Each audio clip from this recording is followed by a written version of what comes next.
Good afternoon. It's Friday, the 8th of January 2016, just after 1 o'clock. Welcome to UK Column News. I'm your host, Brian Gerrish. With me in the studio, deep behind the technical desk, is Mike Robinson. And we're going to be joined today by Vanessa Veely, who will be talking to Mike principally about the situation in Syria and claims that thousands of people are now starving. We'll also be joined by David Scott from Northern Exposure. David will, amongst other things, be updating us on the weather in Scotland. On that very note, here in Plymouth, it's not too bad at all. Cold, but bright blue skies. We've got the same in Brighton, the same in Norfolk. Rhyl is looking good as well. Fortunately, we've been told by Vanessa that France is, well, in her location at least, is miserable. We're happy at that because, of course, we like to see the bad weather shared around. Well, let's kick off by just reminding people the court case is taking place at the moment, and this is to do with the so-called Nottingham Six. It's the people who were involved around Tom Crawford's affair, and they're appearing in court, including Tom's son, Craig. Well, according to the local press, it's all really now being watered down. This is just people getting behind with their mortgage, having their house repossessed. And when they try and do something about it, they've been intimidating those very nice, kind bailiffs and security people. So outrageous reporting, or lack of it, by the Nottinghamshire Post. We'll wait for a further report about what actually happens in the court case. But of course, meanwhile, UK Column is receiving more and more information, factual information and evidence about the vast fraud of mortgages and, of course, the international banking cartels behind them. So stay posted for that. Well, if you want to know who's certainly in bed with the bankers, and JP Morgan in particular, we need look no further than this man, Tony Blair, grinning from ear to ear with an increasingly satanic smile, in my opinion at least. And he's very happy because Windrush Ventures Limited, his main company, has reported an operating profit of £2.6 million, and that's up a mere £812,000 from last year, as you do when you mix with the world's powerful and elitist people. And I understand that Tony's been very, very grateful. He's given some of that money to his staff. I think some of them have had £30,000 bonuses. Now, what does he do? Well, here he is. He's working through a network of companies. Abu Dhabi Executive Affairs Authority, China Investment Corporation. He's an advisor to Kazakhstan, another country with excellent human rights records. He's into Brazil, he's into Kuwait, and apparently he's working up deals in Asia and Latin America. And he's also helped one of the biggest mergers in 2012 between mining giant Glencore, Int PLC and Xstrata. Well, don't worry, because he says what he's really doing is not making money. It's about making a difference in the world. If he really needed to make money, he could do it in a lot simpler way. So well done, Bloomberg Business, at least, because they clearly are keeping tabs on Tony. Now, Tony Blair, the same man who, when he wasn't doing such charitable work, was unleashing wars in Iraq in particular. And that leads us nicely into the subject of Syria. Have we got Vanessa live? Well, we do. Hello, Vanessa. Hi, thanks for having me on. Okay, so, sorry, we're going to be talking about Madaya today because this story has been breaking over the last 4 or 5 days. And apparently everyone is starving to death there. According to The Guardian here, they're saying that residents of a Syrian town a few dozen miles from the capital, Damascus, say they're dying of starvation as a result of a months-long siege by forces loyal to the governments of Bashar al-Assad. Families are eating leaves, grasses and water flavoured with spices in the town of Madaya, where rice is sold by the gram because a kilogram costs as much as £170. Some have killed and eaten their pets. Other activists inside the town also shared pictures of starving children, one being pushed in a buggy far too small for him because he was too weak to walk. Now, we'll come on to the photos in a moment. Now, here is a map of the area just to show you where it is we're talking about, not far from the Lebanese border. Vanessa, it's extremely difficult to understand who all the players in this game are. Could you, in a nutshell, give us an overview of who's living in Madaya, who's besieging them, what's behind this, what's the background? And because the Guardian's saying that this is a month-long siege and people have been suffering for months, but we're only beginning to hear about it now. So what's really going on here? Well, this is another incredible demonstration of how these days, for many years now, the mainstream media is nothing more than a prostitute ring for the imperialist pimps, because we saw them, we have to take into account how rapidly this propaganda was inflamed, fueled, and spread. And we are now seeing, we saw yesterday Vice, for example, remove or correct their article and publish an apology because they used fake photographs from 2013. Right, so hold on a second. Here are some of the photographs that you sent me earlier. Now, these are tweets that have been doing the rounds of Twitter, and this particular set of images sent to Ben Affleck, who then was retweeting it on, for example. And on the right-hand side, we discover that these photographs were originally from when? 2013 or something like that? And here we've got another one which was doing the rounds on Twitter, and I believe this one was one of the ones that Vice published. But we find that this, in fact, was originally published on a website in April 2015, and more of the same. And this one, Vice actually tweeted this one out. And as you say, this was the original article that Vice posted, and they then had to issue a retraction, a correction. A previous version of this story contained photos purporting to show malnourished children in Madaya. Vice News has since learned these pictures may not have been taken in Madaya and has removed them. But everybody seems to be jumping on these images and none of them are real. Yep, absolutely.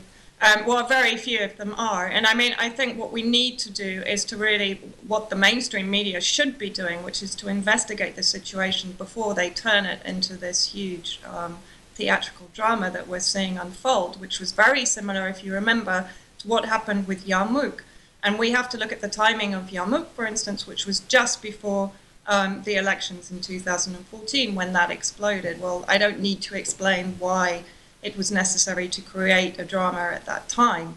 But if you like, I can try and very quickly sort of untangle the propaganda that is being put forward by the mainstream media about Madaya itself. So who is holding the siege? It's, again, that's complex, Mike. I'll try and make it as straightforward as I possibly can. Just to begin with, Madaya itself, as you quite rightly say, is north of Damascus. It has about 600 militants in Madaya itself at the moment who come from Ara al-Sham, which is about 60%, 30% al-Nusra, which we know to be al-Qaeda, and 10% Free Syrian Army. Many of these rebels, I have been told, were originally from Madaya itself, which is a Sunni Muslim village, north of Damascus, near Kalamoun, and also very near Zabadani, which is being hotly contested, and that is connected, which I'll come on to. The number of residents has also been massively inflated, up to 40,000, I believe, by The Guardian, and some have been saying 30,000. I have been told again that the realistic number is around 23,000. That's been supported by a 2012 population survey that I found.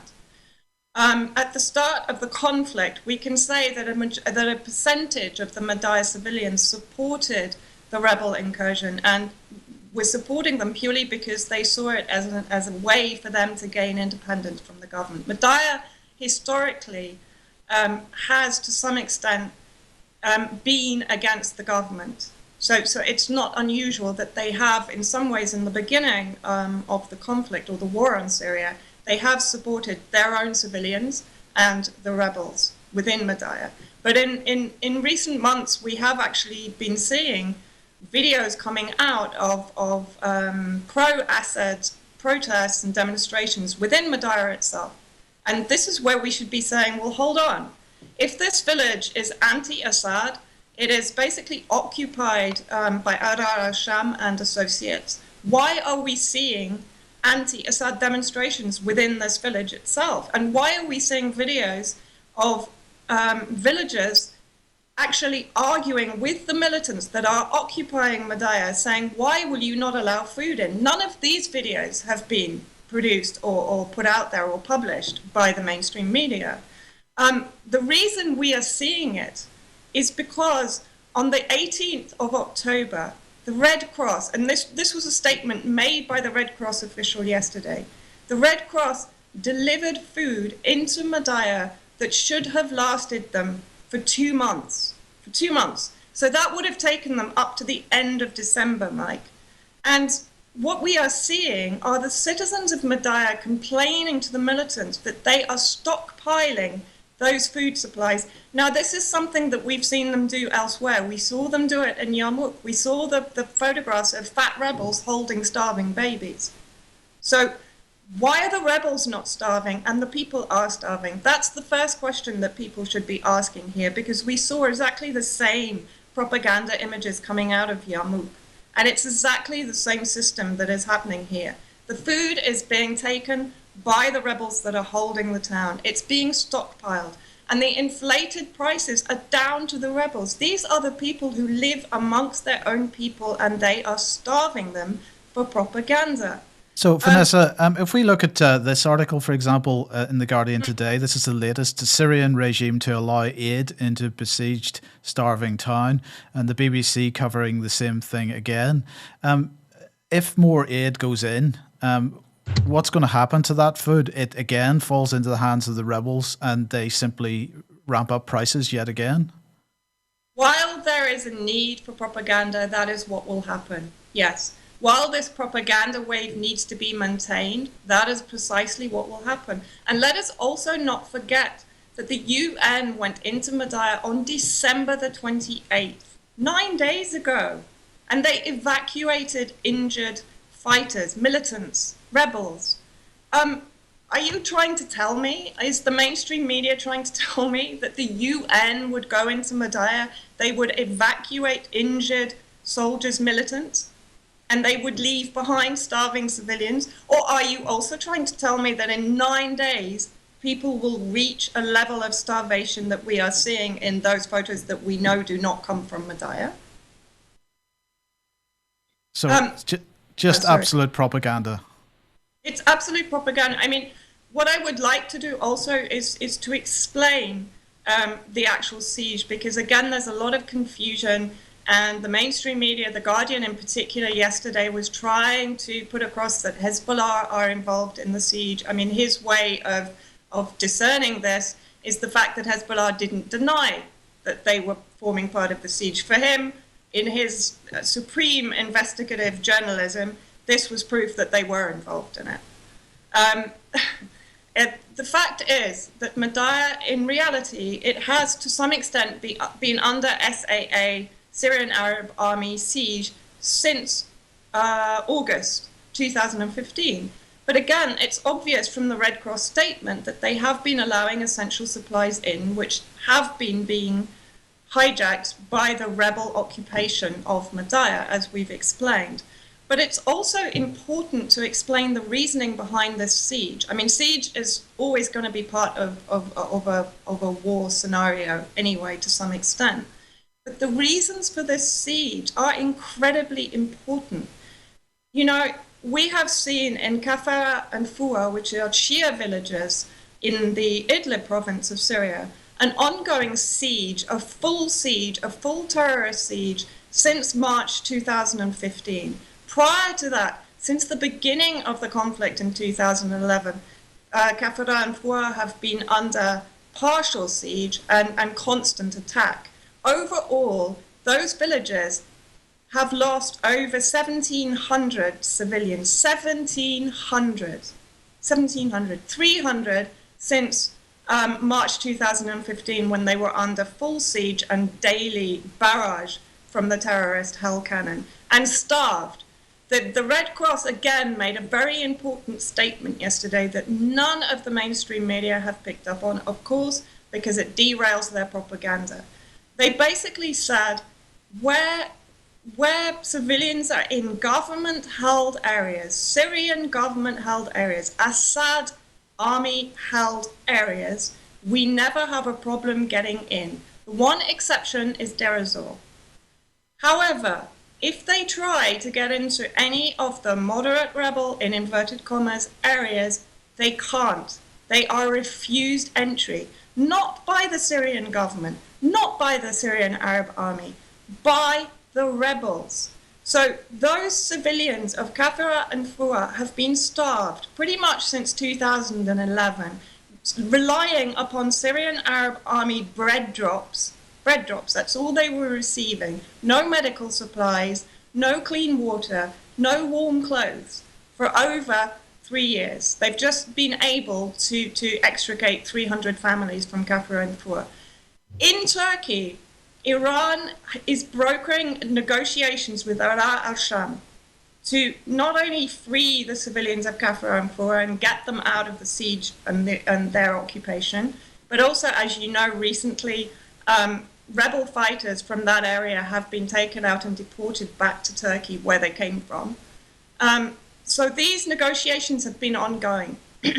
However, the Ara al-Sham leaders have been refusing to allow their own rebels to leave Madaya. In fact, when the armed fighters tried to leave Madaya, they were shelled by their own compatriots within Ara al-Sham.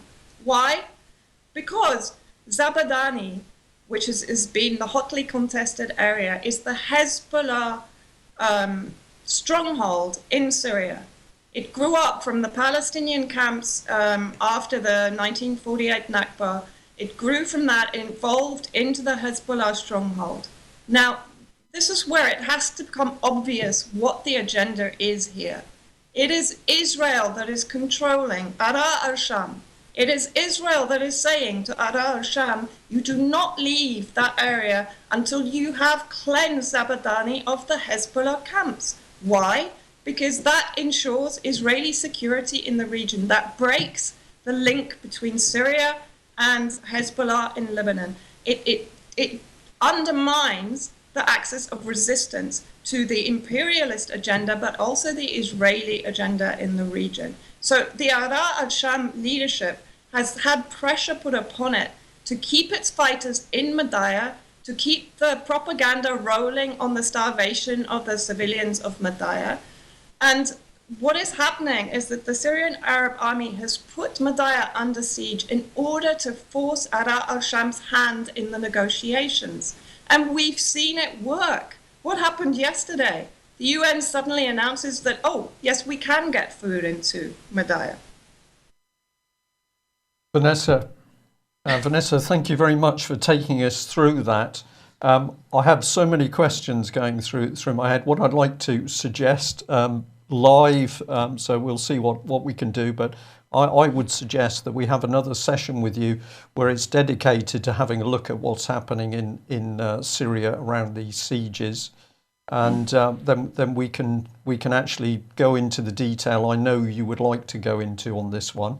But just before I come back to you, the other thing in my head was back in the 80s, I think it was about 1981, I visited Mogadishu, Somalia, with a Royal Navy warship. Outside the port were about 50 supply ships with food, which was desperately needed because of the starvation in that country at the time. And during the visit, what we were able to see was the reigning military regime were rebagging principally UN food, grain, and it was then being exported for cash, all on the black market, to support these fractious military groups. So different country, but I saw with my own eyes how you end up with a situation where it's out of control. And what you're telling us, of course, is that the real situation not being reported by the mainstream press. Just give you 30 seconds to respond, and then I promise we'll have a look at doing a dedicated session with you. if you've got available time over the next few days. What would you like to just close? Yeah, I mean, in conclusion, and perhaps this is going to seem harsh, but I want to say to people that every time we blindly follow the propaganda path, it leads to bloodshed on scales we cannot even imagine. If we remember Iraq and Libya, where we signed the death warrant of millions and secured the devastation of healthy sovereign nations because we did not question the lies we were being told, these are more lies, and we need to think before we give money to these spurious NGOs that are demanding donations for the starving of Madaya that we know are not starving, because all it does is it puts money into the pockets of regime change agents, drug pushers, child traffickers, mercenaries, and killers working for NATO, the US, and Israel. Okay, Vanessa, thank you very much for that update, and I can already see comments in our chat box. People would like to hear you talking in a lot more detail, so we'll do our best to get that fixed up. In the meantime, I hope the weather improves there in France. Thank you. Okay. Let's move on to Northern Exposure with David Scott. And David, you're going to tell us, of course, that the weather is a big topic in Scotland at the moment. So the Press and Journal here reporting major floods. And you also provided this picture, which I think has come from a lady posting on Twitter, but it's part of the road running alongside, I think, the River Dee, which is totally collapsed. What can you tell us about the situation at the moment? Yes, it's been rather wet. Just before we get on to that, a fascinating piece there from Vanessa. One thing which she mentioned, which is of vital importance, is the year 1948. Most of the discussion regarding the situation in the Middle East centres around 1967 and 6 Days War and the changes in borders at that point. That's not really the big issue. The big issue is that people were ethnically cleansed from the land, they were driven off the land by fear all around the Middle East in both directions, but the Arab population in what is now Israel was removed from its land, and that land is mostly still empty. It's mostly state-owned, and that is the underlying problem, and that's the problem that is so rarely discussed. Okay, well, my response to that, David, is yes, another very important issue. Let's see if we can get that debate set up with Vanessa, and I'm sure you would like to join in with your own knowledge of the Middle East and Israel in particular. Okay, let's just return back to matters north of the border. Yes. Wet, windy Scotland. That's the A93. That's a main trunk road in Deeside, around about Ballater, that has disappeared.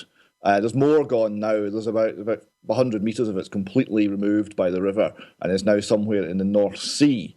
We've had quite a lot of rain. It's been described as unprecedented flooding. That's referring to the global warming agenda. It's not unprecedented, it's flooding. That road is in a floodplain, and rivers will do that. It is unusual.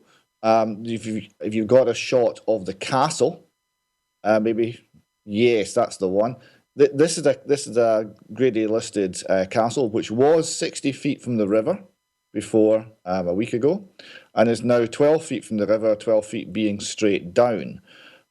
This is one of Her Majesty the Queen's neighbours. It's next to the Balmoral estate.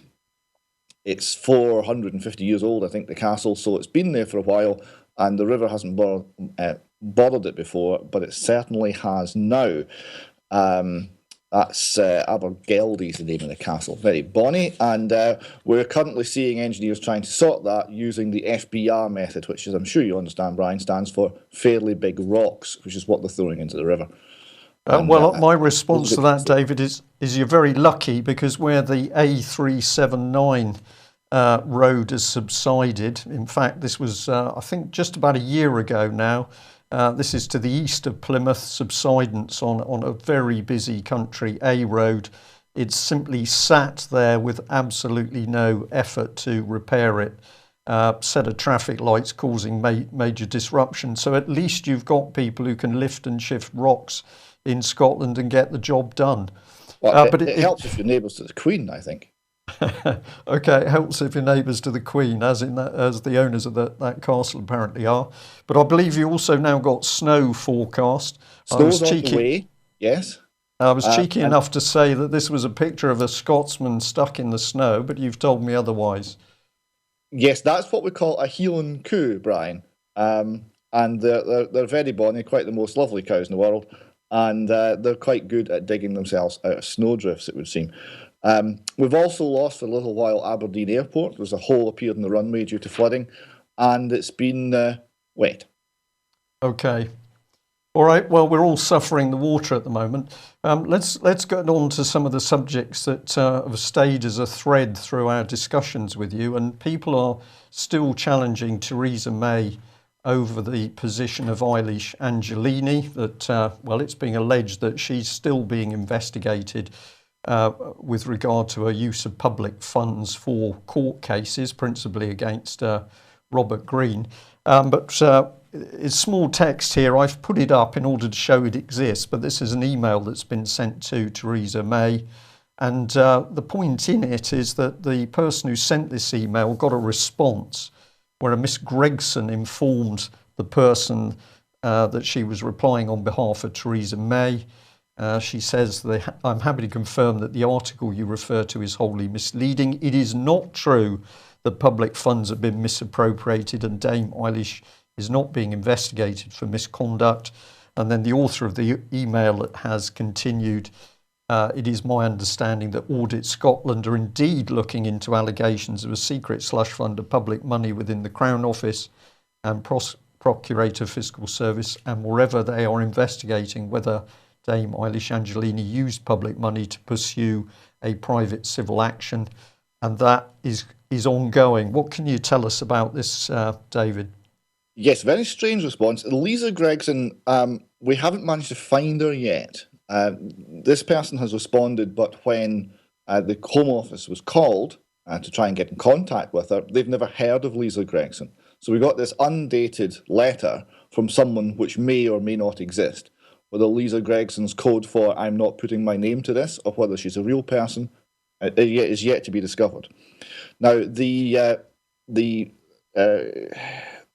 article which she referred to, which the alleged Lisa Gregson referred to, which she said was not true, well, we passed that back to the author of that article, Ben Borland of the Daily Express, and he was adamant that he checks all of his sources very thoroughly and that every part of the article was true. Now, we know for a fact that Audit Scotland are investigating a secret unaudited slush fund of public money in the Crown Office, and it's that fund of public money which absolutely, definitely was used by Dame Eilish Angelini to fund her private civil legal action against Robert Greene. That's been confirmed in writing. The nature of the Audit Scotland investigation is that they're looking after the money. They're not investigating whether it was legal to give Angelini the money. They're looking at whether it complies with government auditing and accounting procedures. So what they will have asked the Crown Office is, okay, you're handing out large sums of public money. I mean, we've seen bills that total £50,000-60,000, and that's not all of it. You're handing out large sums of public money. Where is your policy regarding when and where this is done? That will be the first question. Now, there will have been many more questions because we're now into month 4 of that investigation and they haven't reported yet. We will be watching this one very carefully and we'll report when we know more. But the investigation is ongoing. It absolutely does concern Dame Eilish Angelini and her money which she got from the Scottish state to prosecute Robert Greene in a private civil action in order to silence him. And this is the person, because this is the substantial matter, this is the person that the Home Office in England has selected as the best possible person from everyone in the United States. In the United Kingdom, we've got 60 million people to choose from. This is the very best person they can get to look after death in custody. Right? Death in police custody, where there's a culture of cover-up and coercion and secrecy. They chose Dame Eilish Angelini. It looks ridiculous. David, of course, this issue affects Dame Eilish Angelini, goes back to Robert Greene. What are we talking about? We're talking about the Holly Gregg child abuse case. But we've got interesting things happening north of the border at the moment, that people are getting very, very upset with what is not happening to do with the Scottish child abuse inquiry. Now, we pointed out on our news yesterday that, of course, Goddard, we've no idea what Goddard is doing south of the border in the so-called inquiry, but we've got Met police officers prepared to tell us that they have no idea what she is doing in her own inquiry.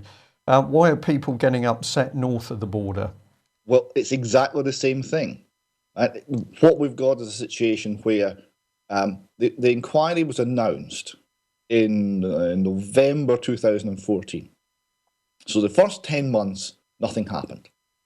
And then they appointed a person. And then nothing happened. And then they appointed a panel of another 2 or 3 people to advise that person. And what that group have managed to do, it would appear, is utterly lose the confidence of the survivors of child sexual abuse.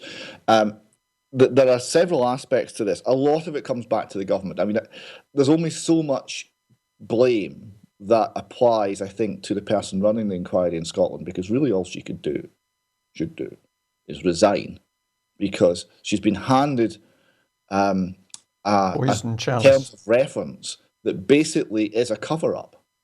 Because what they're saying is it's only children who were in full-time residential care. Everybody else abused by teachers, by politicians, by any officer of the state, by people in churches, by people in positions of authority, were not interested. If you go to a school and you're abused in the school, it doesn't matter. It's only if you slept in the school.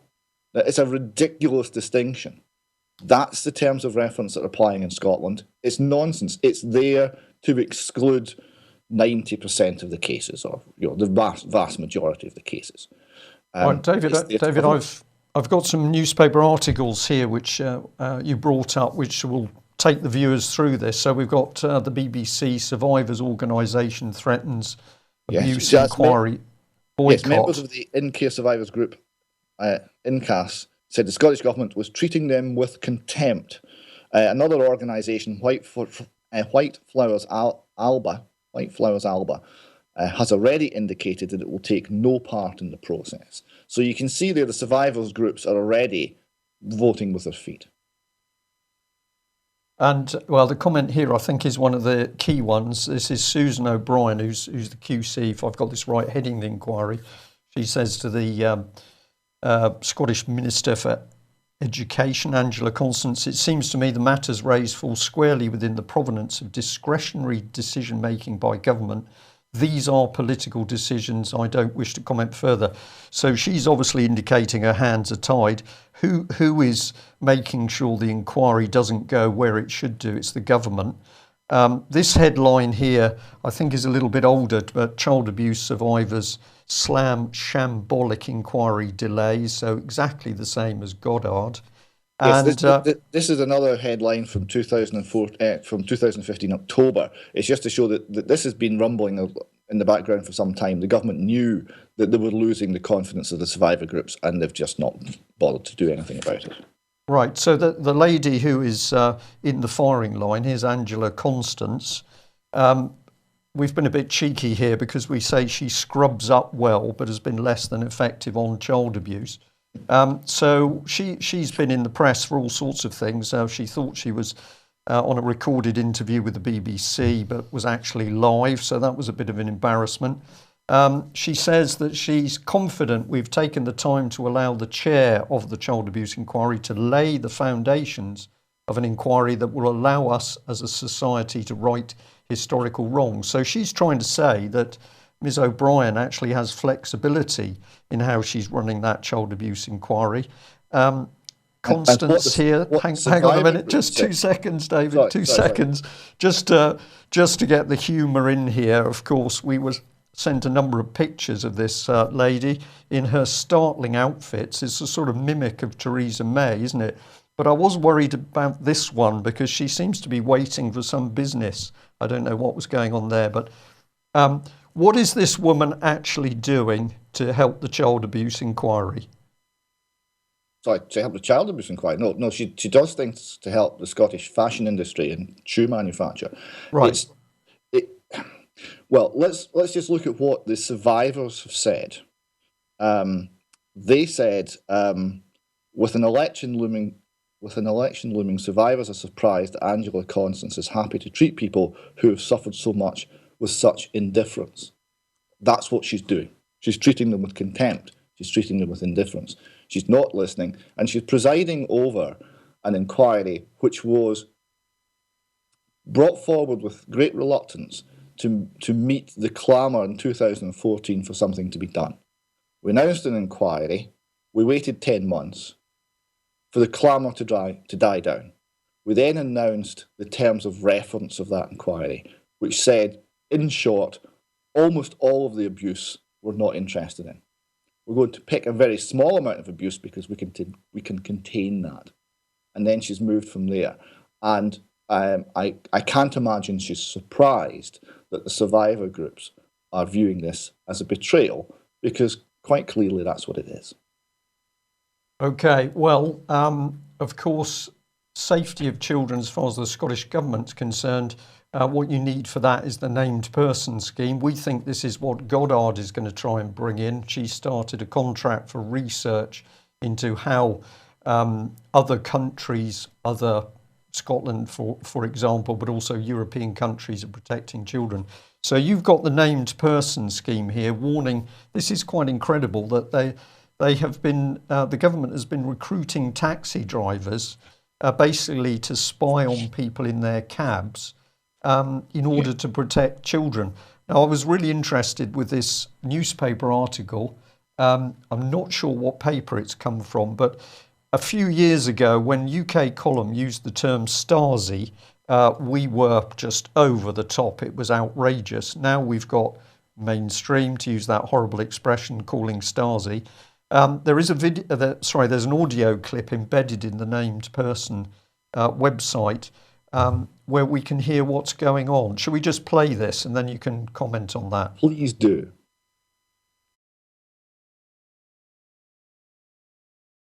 The main thing that you have to understand is, though, is that if you're contracted out for services to the local authority, you will have a duty, a legal duty, to assist the named person, right? Now, you can imagine the conversations I've been having whilst I've been doing taxi driver training, right? Because we have over 600 taxi drivers, okay, are contracted to the Scottish Borders Council, okay, to transport young children, adults at risk of harm, to various places. And I have to explain to them that if they're covered by the GIRFEC system, or as I said, are vulnerable young adults and all the rest of it, etc., they as taxi drivers also have a duty to tell us what's been happening. And this idea of what happens in the taxi stays in the taxi doesn't exist anymore. You've got to tell us because it's a legal duty. We've got to have the taxi drivers, okay, that I've spoken to, who are contracted to the Scottish Borders Council. They say, oh, it's no your job. And I'm saying, well, it is now, if you've got a contract with the council. Okay? If a child tells you something in the actual front seat of the car, okay, or behind you, that this happened last night and all the rest of it, and you're concerned about it, I said to her, I went on to ask, what happens if that happens? What do you do? Where do you go? And a lot of them didn't think to get out of the car at the school and go in and speak to the teachers. I had to explain to them that that was the step that they should take. It's quite interesting, okay, how this is affecting lots and lots of different organisations where you're effectively having to explain to them that passing on information and the duty to assist the named person means that you will have to know about it's quite clear that you can pass on this information. Now, that's a pretty amazing clip. Before we return to David for comment on it, David had also remembered, of course, that we've seen something with taxi drivers before. This was reported back in 2012. It's Southampton. where they tried to record all conversations in taxis and use CCTV, but the Information Commissioner wasn't having it, and they had to back down. But here we are in Scotland. We're going to use the excuse of children. David, this is very serious, isn't it? Yes, the numbers. Let's first look at the numbers, right? So that's 600 taxi drivers contracted to one local authority. There are 32 local authorities in Scotland, so that gives us, 19,000 people. But we've already seen that we're looking at other, nightclub bouncers, hairdressers, etc. have been asked to gather information on people. We're going to presumably have everyone who is employed by a local authority and everyone who is contracted to a local authority will be required to act in this way. The number of state snoopers is rapidly approaching the population of the country. It's complete and total information gathering on every child, on every family. That's what it is. It is, and it's unbelievably serious to the extent I'm almost lost for words when you just put together the pieces. A dictatorship is being assembled under our very noses in UK, and key to a dictatorship, we think of the Stasi, of course, it's get people to spy on each other, get them to tell the tales, which allows the Black Mariahs to turn up at 3 o'clock in the morning. This is where we're heading. Now, you've brought up this gentleman, Jim Terrasse, if that's correct. Jim Terrasse, yes. Jim Terrasse was the man you were just listening to on that tape. He is Scottish Borders Council Child Protection Committee Training and Development Officer, Jim Terrasse. He's also big into pantomimes, I believe. Now, we couldn't use the photograph of him because that was copyright for the photographer concerned, but there was a report in the Border Telegraph about the pantomime, which I think he'd been involved with. We're just bringing another picture of him here. So this is a very interesting man with an interesting background. Yes, he was interviewed by a foreign paper at one point, and he was described as a super cop, and his background is quite interesting. He was on the Central Organising Committee of the Scottish Police Federation. Now, the Scottish Police Federation is the trade union for police officers, and he described his position as being on the Politburo. Now, you'll remember, Brian, when Sheiko Bale was killed on the streets of Kirkcaldy, the 9 police officers who were involved first met with the rep from the Scottish Police Federation, and when the commanding officer turned up to find out what had happened, that rep advised them not to talk to their superior officer. So we're looking here at an organisation that is involved in protecting the state officials against scrutiny, against justice and against inquiry, and operating purely on the basis of what's in the best interest of the officials. And they also make sure that the pensions and the pay are to the liking, and that's the area they operate in. So he's coming from the very highest levels of an organisation that protects the interests of police officers against inquiry for, amongst other things, criminal wrongdoing. And advises them not to cooperate with police inquiries. And he's now operating training for the named person scheme in the borders.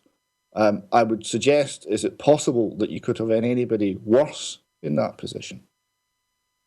What interests me, David, is that for the taxi drivers, they are being told that they've got to report. You have got to get the evidence out in order to protect people. But when we come to protect people from the police, the advice from the organisation this man's involved with, we can't say it's from him, but from that organisation, is don't tell, keep your mouth closed. Hypocrisy, duplicity, I'm not sure. Here's the article from the Irish Times. We're great at celebrating defeats around here. Now, this is going back a bit because, of course, we got Mr. Prescott in the picture. But this was the text saying that Mr. Terrasse is an unusual man, retired police sergeant, works in child protection services with the local council while representing Unison Union members. So as we always say to people, do your research, check up on what we're reporting and the sources. And you also kindly flagged up for us a little visit to the Police Federation website. Here it is, with a lot on history and the good works they've done for police pay and conditions. And I believe they had a meeting a little while ago, and you taken a little visit into those minutes. Yes, I was interested to see what they were discussing. And they were discussing pay and pensions, and they were discussing health and safety, and they were discussing protecting people police members who are accused of wrongdoing and representing their interests. It's not that it's inappropriate that you should represent their interests, but it does seem inappropriate that should involve advising them not to speak to lawful authorities, given the position that they put members of the public in. It seems to be two sets of laws, one for us, one for them. Indeed. So where does this gentleman come into things? We've got Stuart Maxwell, member of the Scottish Parliament, who's been saying, of course, there are no provisions in the 2014 Act that would permit a named person to forcibly vaccinate a child. Indeed, the named person has no powers to compel parents or children to do anything without their consent. Now, I've got the statutory guidance, which you flagged up, but before I bring that on screen, tell us, who is this man and why should we be interested in what he says? Well, Stuart Maxwell is one of the true believers in the named person scheme. And the SNP defence, let me just tell you what the opposing line is the named person scheme is one great big hug from the government to every child in Scotland. Nobody can possibly have any qualms about it, and anything that is anything said against the scheme is ridiculous and is a right-wing reactionary Daily Mail Tory-loving plot. That's the SNP position, despite all the other evidence. So they put this forward, I think, without having read very widely on the subject, because so much of what they say is wrong. So either they're knowledgeable and they're lying, or they're simply not well enough read as to what the guidance says. For example, they said that the No to Name Person campaign is being ridiculous because they're talking about the named person getting involved in choosing a child's wallpaper. Isn't that ridiculous? Well, yes, it is ridiculous, but that example came from a government document.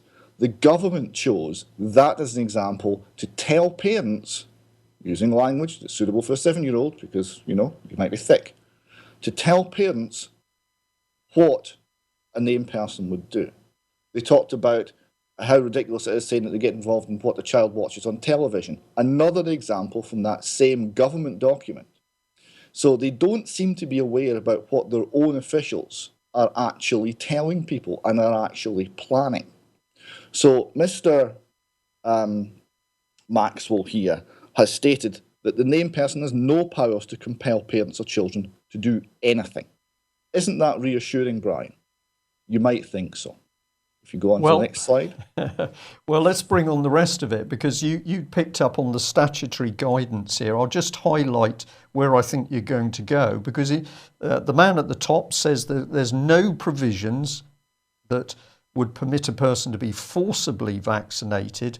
And then in the statutory guidance, what does it say? The use of compulsion at an early stage may help to ensure compliance with interventions, of which vaccination would be one.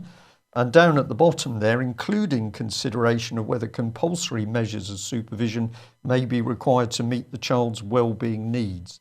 Is Mr. Maxwell, I'm going to say, is he thick? Is he lying? Or does he simply not have a clue what's going on?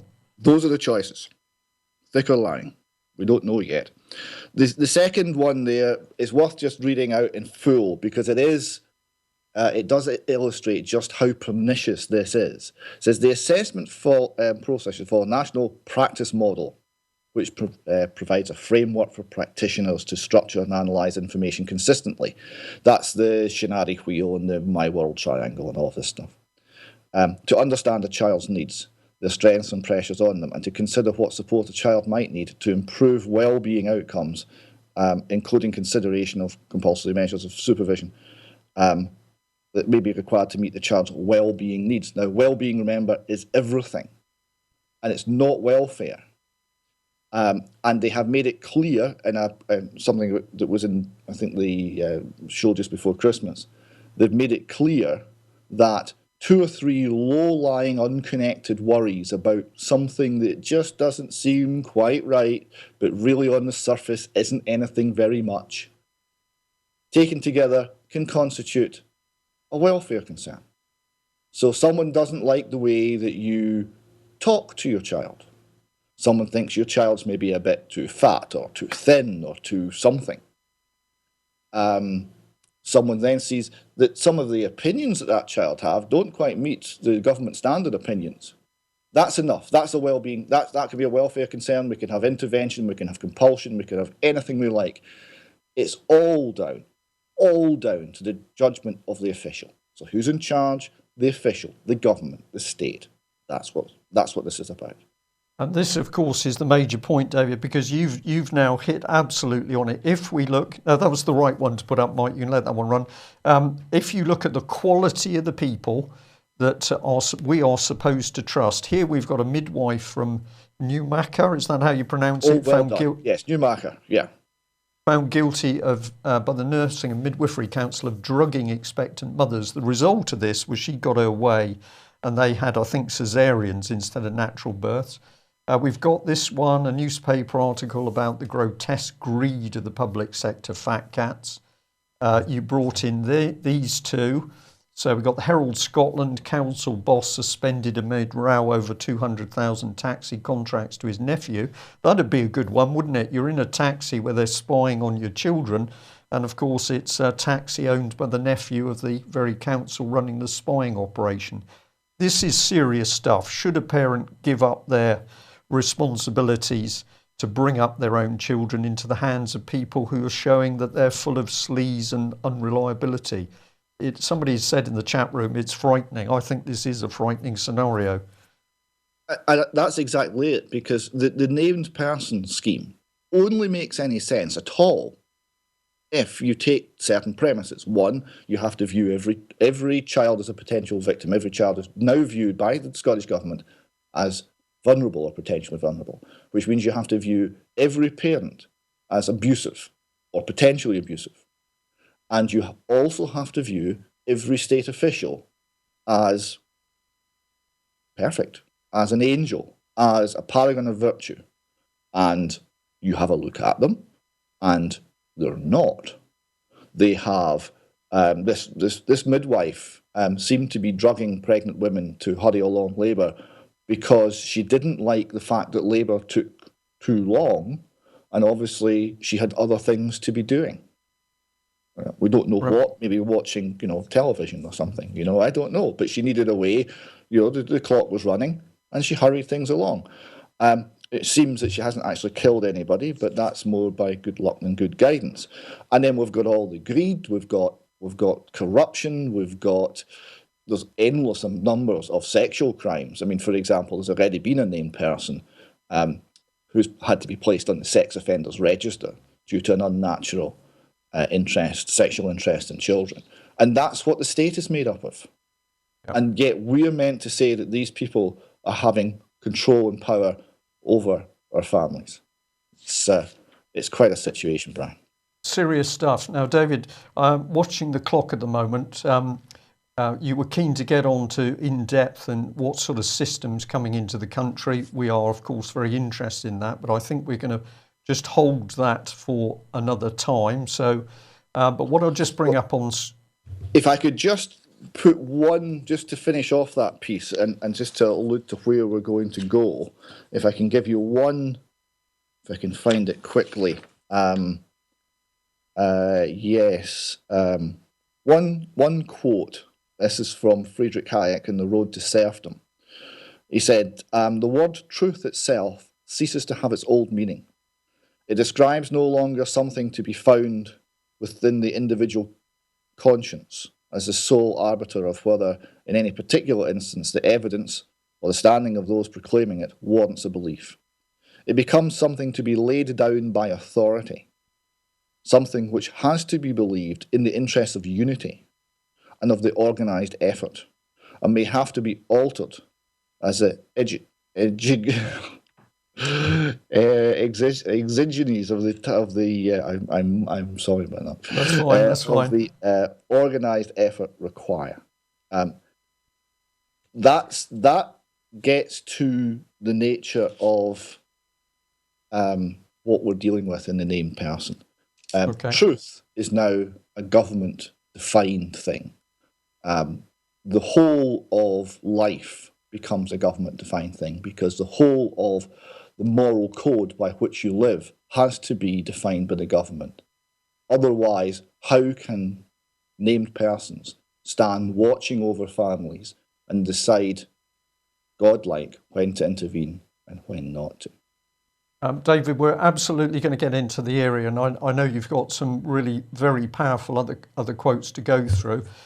We've just got a couple of minutes to run to the top of the hour, so let's very quickly just run through what we intended to cover, but I think it's worth having a look at. I'm just going to remind people that UK Column has been warning about the role of this organisation, Common Purpose. Everywhere we've seen Common Purpose get into the public sector, we've started to see breakdown, whole change in the management style, bullying.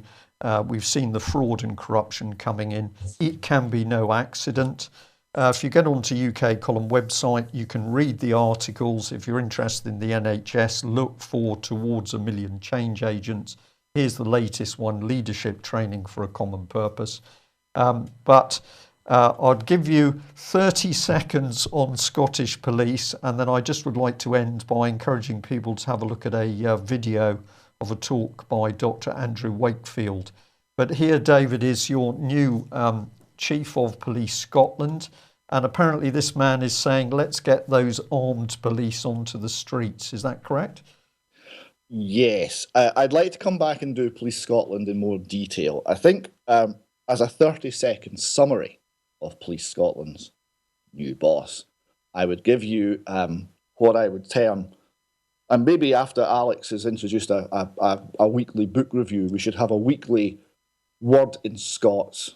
I think that'd be quite good. Brian, I can teach you one word in Scots a week, something relevant. And in honour of the new Police Scotland boss, this week's word in Scots is bletherskite.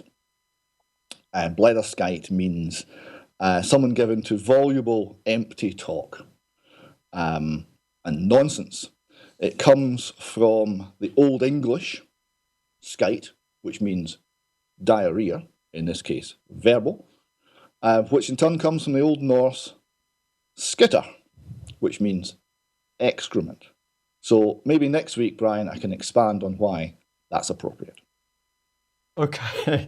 All right, David, thank you very much for that. Well, just to end on a serious note, I have to get the smile off my face just to finish this main point. Of course, we've heard from you the dangers of the named person scheme in Scotland and the fact that scheme will be telling parents what they can and can't do. There's no doubt about that. It's in the legislation.